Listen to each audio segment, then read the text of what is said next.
بھارت نے پاکستان میں 6 مقامات پر 24 حملے کر دیے۔ پاکستانی فوج جو دشمن کو منہ توڑ جواب دینے کے لیے ہم وقت تیار رہتی ہے، اس نے بھارت کے میزائل حملوں کے بعد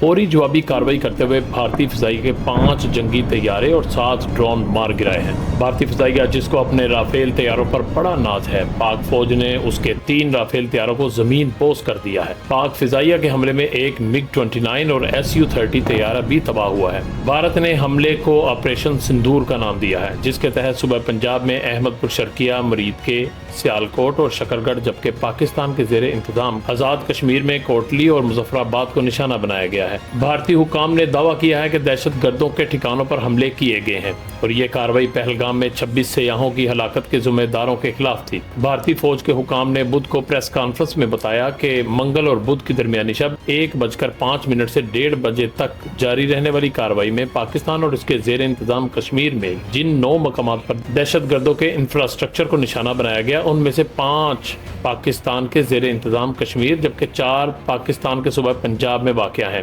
بھارت نے دعویٰ کیا ہے کہ ان حملوں میں عام شہریوں یا فوجی تنصیبات کو نشانہ نہیں بنایا گیا اور ان میں عام شہریوں کو کوئی نقصان نہیں پہنچا۔ بھارتی دعووں کے برعکس پاک فوج کے ترجمان لیفٹیننٹ جنرل احمد شریف چودھری کا کہنا ہے کہ انڈیا نے 6 مقامات پر مختلف اسلحہ استعمال کرتے ہوئے مجموعی طور پر 24 حملے کیے ہیں۔ ترجمان کا کہنا ہے کہ انڈیا کی جانب سے پاکستان کے صوبہ پنجاب میں احمد پور شرقیہ، مرید کے، سیالکوٹ اور شکرگڑھ، جبکہ پاکستان کے زیر انتظام آزاد کشمیر میں کوٹلی اور مظفر آباد کو نشانہ بنایا گیا ہے۔ بھارتی فضائی حدود سے ہونے والے ان حملوں میں بچوں اور خواتین سمیت 26 عام شہری ہلاک ہوئے اور 46 زخمی ہوئے ہیں، جبکہ اس دورانی میں line of control per India کی جانب سے بلا اشتعال فائرنگ کے نتیجے میں بھی 5 شہری ہلاک ہوئے ہیں، جن میں 5 سال کا ایک بچہ بھی شامل ہے۔